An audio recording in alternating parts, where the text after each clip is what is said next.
God Atom is considered the creator god of the universe and existence, according to Heliopolis theory. Texts confirm that he had created himself by himself, and that he is the first and the complete who created himself out of the non-existence. His name expresses the idea of the whole. Atom has played a prominent role in all the theories of creation. Memphis Creed says that all gods came to existence through Atom's mouth. Hermopolis theory points to Atom being the creator of the eternal octonary, while those of Heliopolis Creed saw that he is the creator god who created the first pair of gods Shu and Tefnut by masturbation. It's Atom's hand that leads to the fundamental and life act of creation, and it's the main source of the title of the Hand of the God, which was later associated with the priestesses of Thebes, who were considered symbolically wives of Atom. The texts state that the masturbation operation happened in water, where he sent his eye to search for Shu and Tefnut in the eternal water. It's known that masturbation is connected with god Min, the god of fertility in ancient Egypt. After Atom had masturbated in his hands, he put his sperms into his mouth and spit it out to create god Shu, then spit it again to create goddess Tefnut. Atom was connected with many goddesses, like Ruti in the form of a lion and Sobek as an eternal god. He is the sun in its night form after it completes its cycle throughout the day. That's how he is represented on the walls of the tombs right by the entrance. For the deceased king hopes to have a circulation of life, just like the sun, that starts at dawn as a scarab and ends at night as god Atom.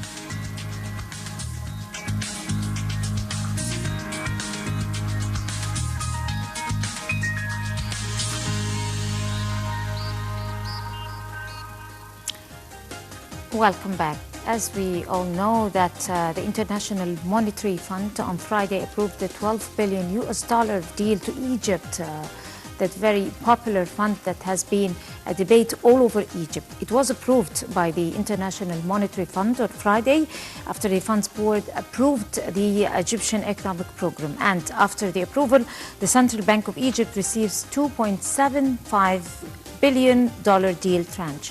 Of course, we're going to delve into more details that are related to this deal and things that are going to be associated with that deal, that are going to be resulted by this deal. Of course, we all know that all funds by the International Monetary Fund reject any national projects to be implemented in countries. What kind of projects are going to be implemented after these deals? How is Egypt going to make this deal to the best interest of Egyptians? And how is the new generations to come in the coming decades? Are they going to suffer because of that deal? Are they going to benefit? Of course, there are controversial issues that are related very much to that deal. We're very delighted to have with us Dr. Mustafa Tammam, the economic expert. Good morning, Dr. Tammam. A very good morning to you, sir. As my dear colleague Dina said, it's a controversial issue. And of course, there are advantages and there are disadvantages. But analysts would, said that it was now a top priority, how to make this push to our economy. And it cannot be done except with this loan, but of course, in addition to hard work, to production, to activate many factors, for example, which had obstacles in the last few years, But today, it's our homework. First, before going into the details, are we ready to use those 12 billion US dollars in the most perfect way and not to waste any dollar to move forward, as I said, and to reach an economic leap? Well, first to start with, the deal with the International Monetary Fund constitutes one. Let us talk about the positive aspects of the deal. Certainly, it's a certificate to the outside world that we have a program and we have a strategy and we have a certain path, an economic path that we're going to follow up in order to overcome the difficulties that we're facing right now. This, sir, and I'm sorry for the interruption, just a few minutes even after the Central Bank of Egypt received this first tranche, 2.75 billion US dollars, Standard & Poor, S&P, and Fitch raised the category of Egypt to stable. Yeah. So it's amen to what you have kindly mentioned, that it's a certificate to the whole world that we are ready to receive investments from all over the world, and it's guaranteed, let me say so. Again, let us continue again about what you mentioned just now about the investments, which is very important. We said that's a certificate that we have a program and we have a certain strategy that we'll be following. However, as you mentioned in the beginning of the introduction in this interview, that it's not enough that we get the money. First thing, what we're going to do with the money, how it's going to be used. Number two, we have to do our homework. Now it's our turn. It's not a matter of, we have been getting a lot of funds and grants from Arab countries, which since the 30th of June 2013, a lot of credit facilities from Arab countries, which reached $30 billion. Unfortunately, these funds were used to purchase consumer goods, to buy fuel, and to subsidize certain products. They were not used in order to, they were not channeled into productive prospects. So the result was that they didn't reach anything. You see, it's that you borrowed certain money or you got certain money, either you borrowed them or they are grants, but you misused these funds. It would be rather more wise from the government since a long time ago that they have taken these austerity measures that they have taken just now, you see. If you remember in February 2016, the jump of the dollar, the change of the exchange rate started dramatically. This was a sign, an alarm to the government and to the ministerial groups that there's something wrong going on in the market. They should have taken an action. They shouldn't have waited all this time until we reached to this dramatic situation, you see. So if we took these measures since a long time ago, probably the situation would have changed a lot. On the other side, as you mentioned, we have to depend on ourselves. Let us, the funds, what was mentioned by the government, that these funds will be used to cover the deficit, the budget deficits. Again, we should depend on ourselves. We should start working. We should start not trying to apply austerity measures on every one of us. You see, it's not the matter, we should have, because we are all in the problem. You shouldn't put all the burden on the government, because the government will not be able to function unless there is cooperation between the citizens and on the other side, there should be a hope. There should be a short-term, you see, we should say the government didn't actually mention, if we do this, after they took these actions, when there will be an improvement in the economy. They didn't, this was not very much clear. So until now, there are doubts, or there are certain mistrust, you see, again, and there are, and I don't know if you have watched the television yesterday or before yesterday, a lot of citizens are reading, there's a sort of dissatisfaction about, specifically from the poor people, about the price increases that occurred in the market, you see. We should give a certain plan when we're going to reach to an equilibrium on the short run, not on the long run, because, because people are already in the bottom line. Right. Dr. Tammam, speaking about the IMF fund, some financial experts had the reservations that those who are encouraging such strategies and policies of being funded by international entities like the International Monetary Fund are a little bit, this is a short-sighted strategy because generations to come are going to suffer paying back. How are we going to be paying back? Paying back is going to be a harsh price that we are not going to pay for, but the coming next generations. Yes. Of course. And also, you raised a very important point, which is directing this very precious fund that we pay dearly, we are going to pay dearly for the right channels. So this is going to be the core problem. The third aspect is that what are the successful experiences that other countries went through when they gone through the same thing? I mean, like Russia, like other experiences who had the same funds but were dissected and weren't really very successful. So if you would like to elaborate on those 3 points. I'd like to take the third point, which is very important. What were the countries that have followed the program of the IMF? What were the outcomes? Certain countries like Brazil and Chile have been successful in implementing the IMF program. But again, there was a plan for these countries not to depend on the future on loans again, that they have to do their own homework. It will be a temporary solution, and they have paid back these loans. On the other side, there are other countries, like in Greece, that suffered a lot. Of course, Greece is a huge example. Exactly. And Russia also. And Russia, that the programs have failed, and it was not only the IMF, the European community poured a lot of money in Greece, and probably, and as we all know, that things were not going as they should be in the right path. Really, to be frank with you, Greece and is a very similar model to the Egyptian model. You see, there are a lot of common factors between the two countries, you know. So again, the Greek people, they were very... You mean the social aspect of life? The social and the cultural dimensions and the habits, you see.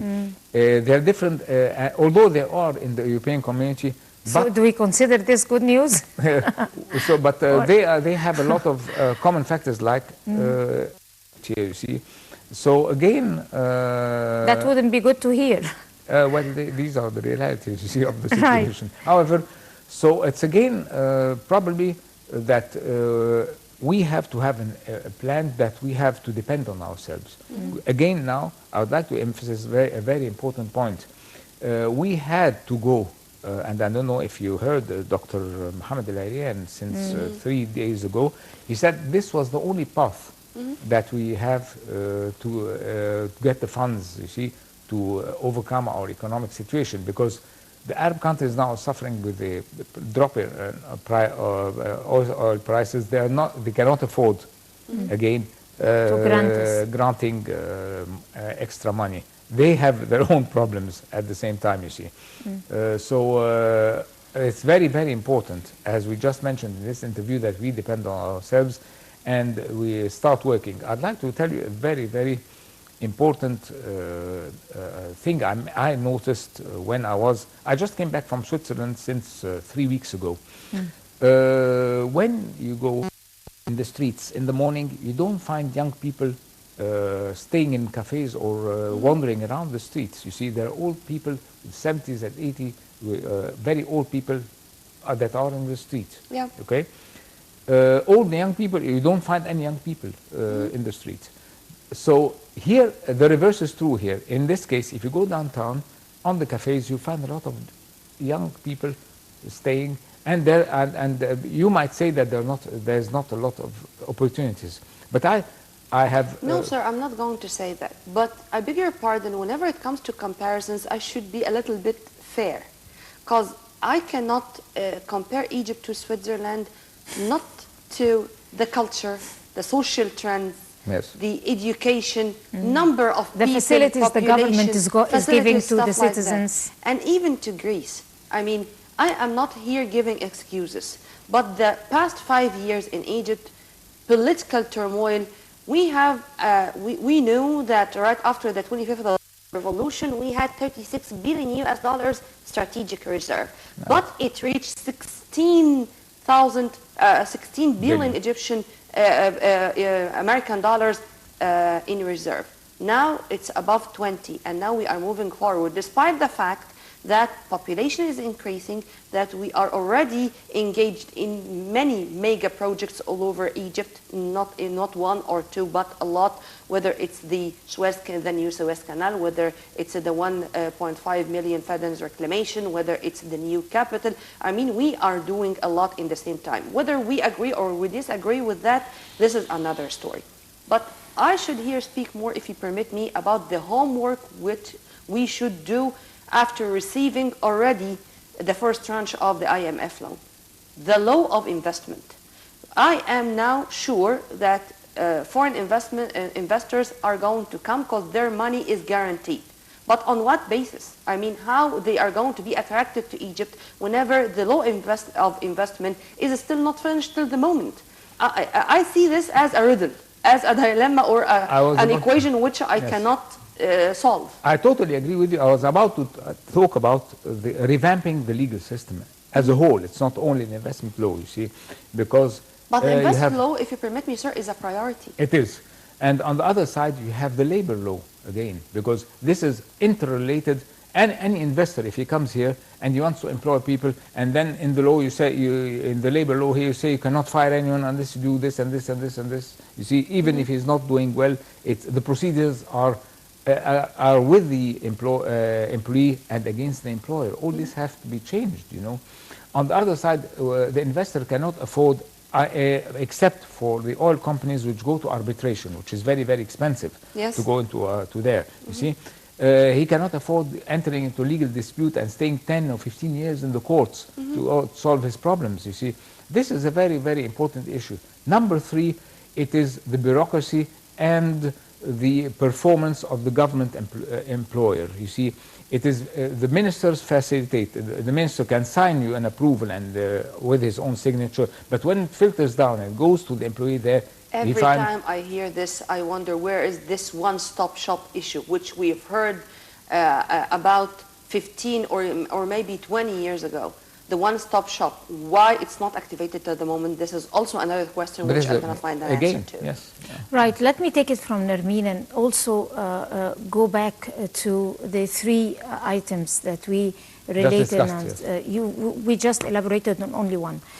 You talked about the experiences, the bad experiences, but there are other good experiences, not people who have been taking funds from the IMF, but who have built their own economy, have become superpowers, like China, for example, like Germany, like Malaysia, like many other, like Japan, after Hiroshima. I mean, those countries haven't been depending on the IMF or haven't been... Or external loans or grants from other countries. Why didn't we study those examples? I mean... Well, this is a very, very important issue you have just We could have taken now. Germany because His Excellency President El-Sisi was signing deals there, and he had a very important visit last year. I mean, why didn't we follow an example of Germany? Again, as we just... Chancellor Helmut Kohl, for example. I agree with Nermeen when she mentioned we shouldn't be comparing Switzerland with Egypt, you see, because the cultural dimensions and the behavior and the attitudes and all this is quite different. We can take the best. I mean, Germany could be a best example. I mean, they're very much similar. Many to the lessons Swiss, to be learned. Although the Germans are far more tough, you know, and they're very systematic, you see, and they're one-track-minded. So it will be very difficult to apply this model here, you see, in Egypt. But out of all those countries, we couldn't follow the example of the countries except the ones who are borrowing. I mean, some people, I'm just delivering the concerns of some financial experts, people who are against that fund. I mean, it's already done, and we're looking forward towards a prosperous leap, like Nermeen kindly just mentioned. But these are debates that are ongoing in the Egyptian streets. I tell you, the challenge is the usage of the funds, regardless from where you get them, you see, because even if you get them from other countries, from the European community, or from the IMF, or from the World Bank, it's how you're going to use and optimize the usage of these funds, And you have to have a strategy of something called in finance the payback. How are you going to pay back these loans? You see, you have to have a study or certain strategy that if you take the 12 billion away, you have to have a plan that you have to pay back these amounts plus the interest, although the interest is minimal. But however, and you have both mentioned a very important point. And that if you can allow me here, if I can get, do you think that there is a direct relation between paying back and making the best usage of that fund? I mean, if I invest on that fund and make the best use of it in projects and things that are going to have revenues so that I can be able to pay back with conveniency in the coming decades? Well, definitely, yes. If you have a professional study done in order to use to take these funds and put them in a project that is going to pay back all the installments on a regular basis, and probably, and it shouldn't pay back only, it should make a profit. There should be an addition to, for example, if you take the 12 billion, if we have a project, the added value should be 3 times more than the loan, you see, to cover the loan and the interest, and to have a certain profit, and to cover the expenses of these projects, you see. So it's very, very important. All this, really, it was, the government statement was very vague. They said we're going to use it for the deficit of to cover the deficit of the budget, you see. Again, the deficit of budget could be covered through other means, not. Exactly. I'll tell you something very, very, very simple. There are a lot of the taxes. There are a lot of big businessmen. They didn't pay the taxes that they should be paying. You see, we have to That's what we're trying to say. Activate the taxation system. You see, probably giving incentives to people in order, if you pay the taxes. Or for the 100 million time, we could apply the capital gain tax. Exactly. Which is very easy, and we can cover the deficit. That's in true. just 1 month. Number 2, we have to reduce government expenditure. Again, exactly. Very, very important, that's another very important, vital point. So you have a lot, and number 3, you have to utilize the assets of the public sector companies, the unutilized assets of the public sector companies. You can maximize, not through privatization. This needs, sir, to think out of the box and to have different cadres or different way of dealing with things, as you kindly mentioned during your talk, bureaucracy. And here I should mention why President Abdel Fattah al-Sisi decided to have an investment council to be headed by him, not to give the chance of bureaucracy to continue the same way. But in my humble opinion, this is not a one-man show. Right. There should be a lot of other people responsible for this, and not to let the president, the head of the state, shoulder the responsibility of even signing papers. This is ridiculous, yes. Totally unacceptable. And this is exactly, as you kindly mentioned, this is absurd. This is something which we cannot depend on if we really want to say openly that we have entered a new era and Egypt is going forward on the right economic path. Correct. How do you see this? I mean, what are the solutions? Is it to have a cabinet reshuffle? Is it to change the circle, the financial circle? Is it to let them know that, for example, I have a strategy or have a 5-year plan, a 2-year plan or something, and if it's not fulfilled on the right path in the first, I mean, if I don't see that it's going forward in the right path from the very first month, you are going to go home, what to do? I'll tell you. You see, again, I don't want to put the blame also on the 6 million employees in the government, because they were not given the chances to be trained properly. They entered into a system that they got used to it, and if they are not going to match up with this system, probably the big top managements, they're going to there'll be a sort of resistance against them. So they had to in order to get their bonuses and in order to get their increases, they had to go within this system and work with it, and they became part of it, you see. Yeah. So the point is, we have to apply the appraisal system. We have to have, if someone does a good job, we give him a reward, you see. If he's not functioning properly, he should be fired, very simply, you see. again, to be fair, we should give a chance to these people to be trained and give them the right way how to do things and how to work. Do we have time, sir? Well, we should start, and again, I'd like to mention something very important. We should start recruiting young people and start training them and putting them in the right path. Probably these will be the driving force in order to start the change that we are looking for. But to start probably with people which have been working 30 or 40 years on a certain system, it will be rather very difficult to change their mindsets. It will be really wishful thinking. So I think we should start with the youth, or probably the entry-level people which are... and we're not going to be inventing the wheel. We just do like any other developed country. Yes. Dr. Mustafa Tammam, the financial expert and political analyst, would like to thank you very much for coming over. And we're going to go to a short break and we'll come back to you, so you stay with us.